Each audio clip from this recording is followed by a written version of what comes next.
Hello again everyone, and welcome to another tutorial in my How to Draw Gods and Goddesses of Ancient Egypt series. Before we start, of course, if you could subscribe, that would be fabulous. Thank you very much. And also remember to ring that little bell icon. Okay, well, the goddess that I'm going to do today is Bastet, who's very important in Egyptian mythology. She was the goddess of home and fertility and childbirth, and cats, actually. Okay, so she's depicted usually as a cat head on a human body. So I'm going to start off with the cat head at the top of the drawing here, and we'll just start with the forehead, coming down to the small nose like that, and coming in, and then straight across to the mouth, and down to the chin. Almost human, but you see the indentation there for the nose, and also little lines for the whiskers there. Okay, and just in from here we have the very typical Egyptian eye, and you get the curve of the eyebrow like that, and then below that you have the point of the corner of the eye coming up and then kind of swooping away at an angle like that, an extra bit there, and coming down the bottom like that. You double that line up and then put in the pupil of the eye there, see that? And underneath that, take that out a wee bit, underneath that you have a curling shape which comes down like that. Okay, so just above that line you'll get one of our ears coming up and the other one appearing this bit there with an internal kind of shape. And like most of these depictions of pharaohs and gods and goddesses, you have the hair dress or the hair piece, you know, which comes down behind that, and that comes down at a curve like that, and then goes straight down in a line. And this part of the headdress actually hangs over the front of the body, so that kind of shape there. But the back of it goes behind, so I'll draw that in a second.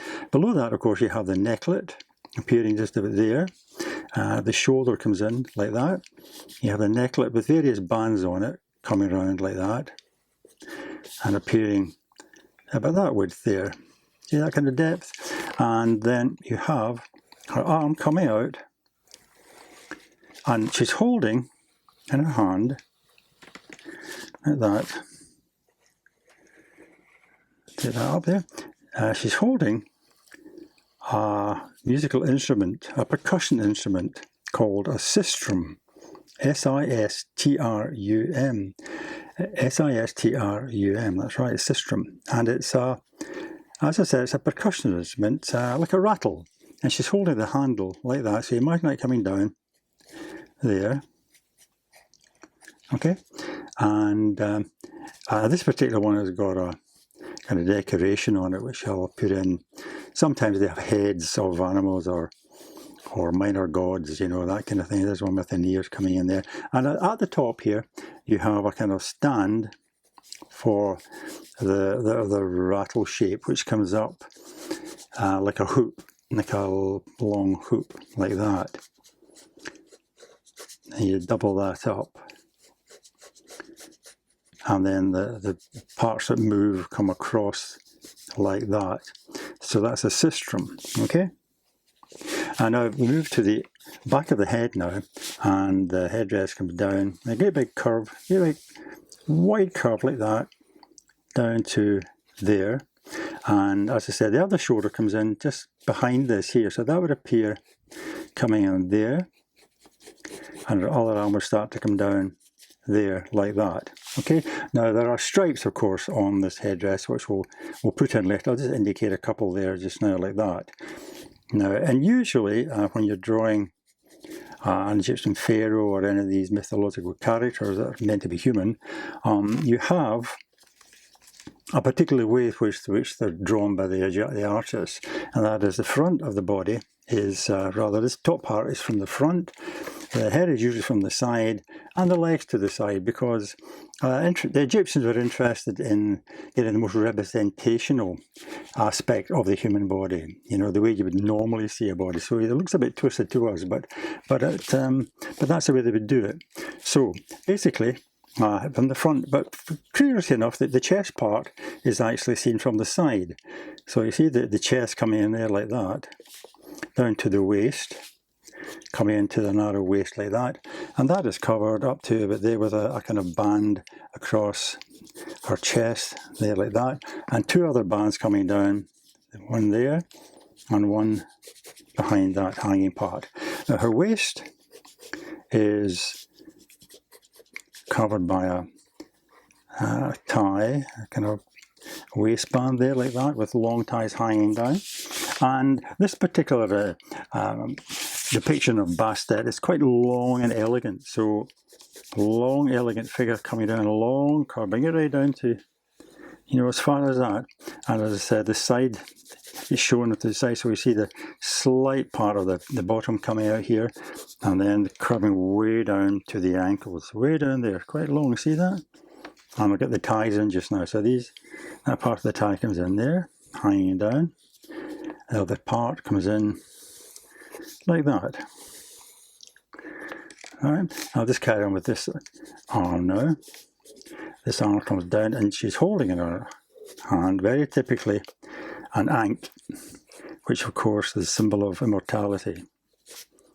You see a lot of pharaohs and gods and goddesses holding that symbol.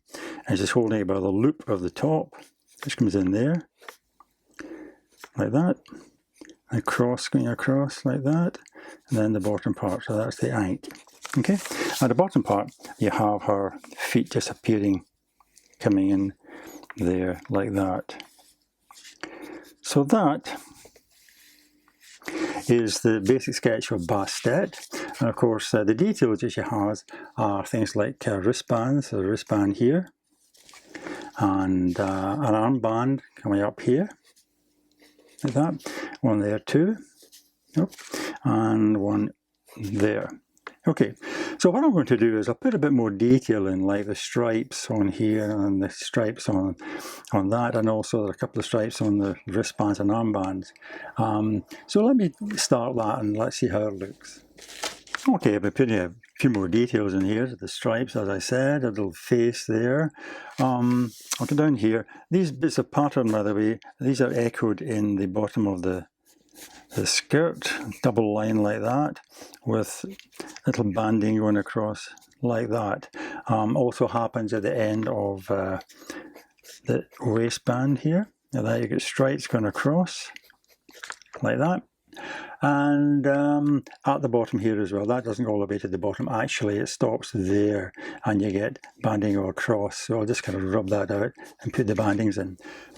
Okay, I've rubbed that down, but I think what I'll do in this case, actually I'll outline it with the black pen first of all, because that shouldn't bleed into the colour. And you should make sure that we don't get any bleeding from the pencil lines either. So I'll start over this fine tipped black pen and just go round over my drawing now, like that.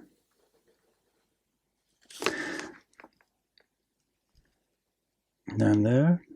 When you're drawing these details, by the way, just make sure you draw on top of the line, above the line rather, like that, so you don't cover over your pencil line.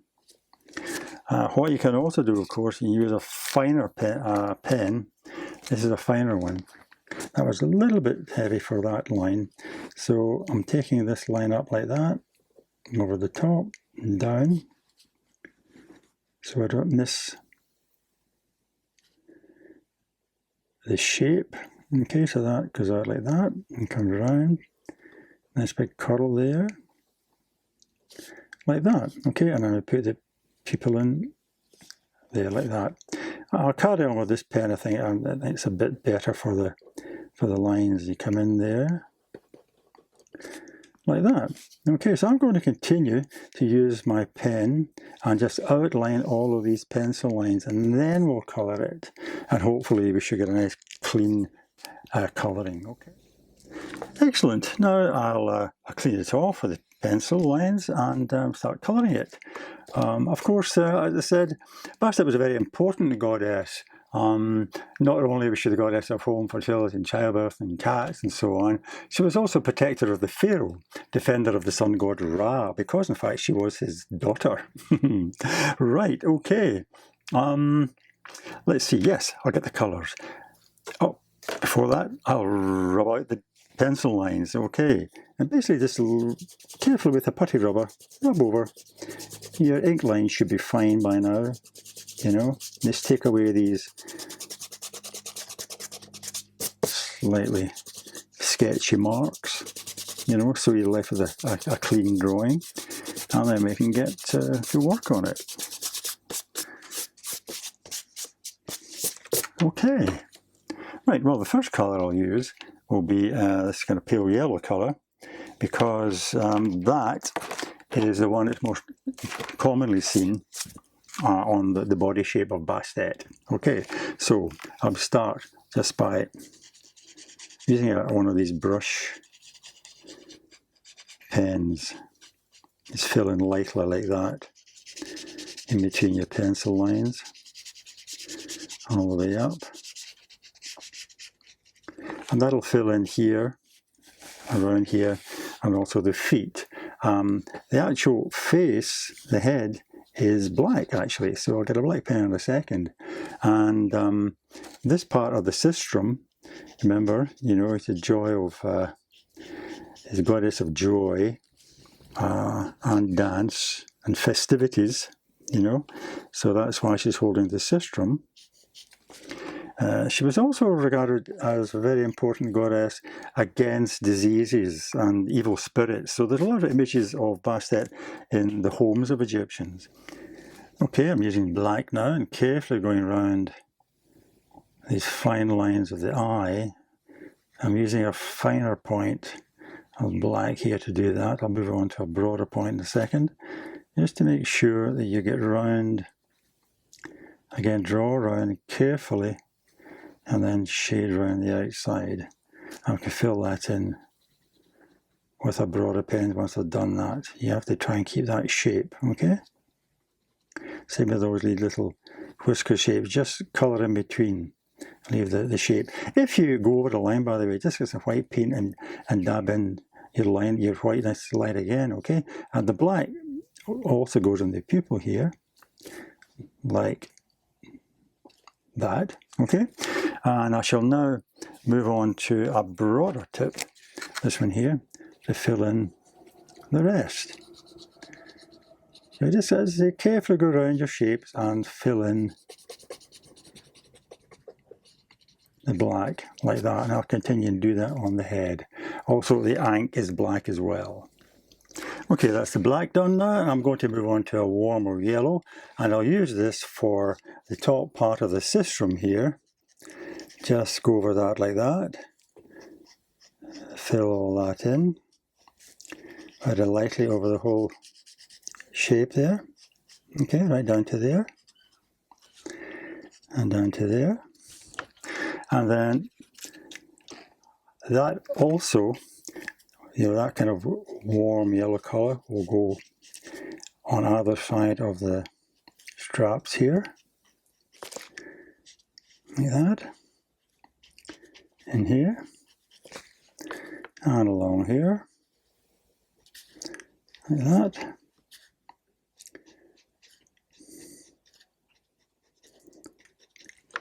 And down here too.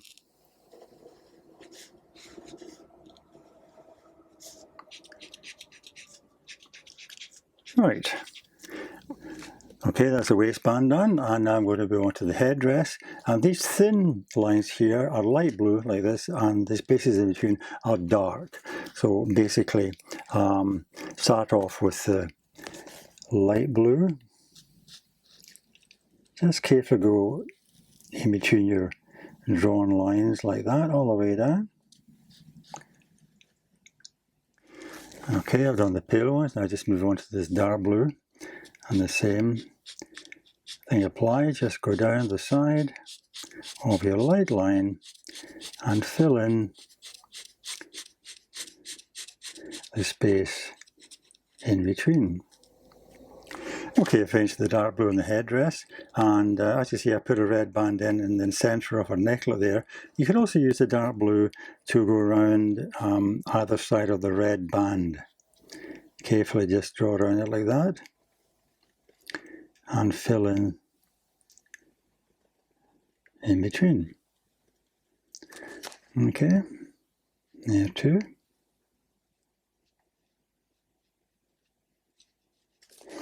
And I think you should do a thin band just on the other side of the red there. Just there, like that, appearing like that, okay? Now the other colours on the necklet are a kind of dark green and a light green. So the dark green starts up here, like that, and one at the bottom, and there.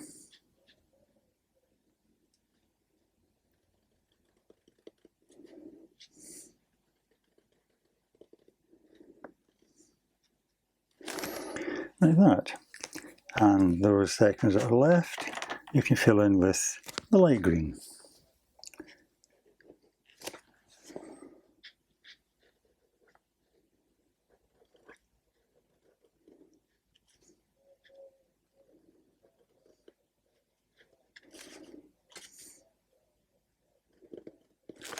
Like that, okay? Right, the armbands, again, you could use the dark blue or dark purple in these spaces here. Okay, so that's what I'm going to do, and let's see what it looks like when I've done that. Okay, that's done that. A few finishing touches with the warm yellow colour, which I put around the tops of the bottom of the bandings, and also you fill it in here. It's those stripes, just to give it a nice added touch, and here too. Okay, well that's all the details done. A little extra bit for you. The hieroglyphic for Bastet's name is actually translated as she of the ointment jar, which gives you an idea of the importance she was in the home of the Egyptians, for preventing diseases and so on, and fighting against evil spirits. So you have a shape which is possibly the actual shape of an ointment jar, coming in like that, with a line, and then quite simply, see the semicircle, or these two semicircles are reproduced on either side. So that there is Bastet's name, she of the ointment jar. Well, I hope you enjoyed that, and I hope you can join me again for another tutorial very soon. But in the meantime, of course, all the best and happy drawing!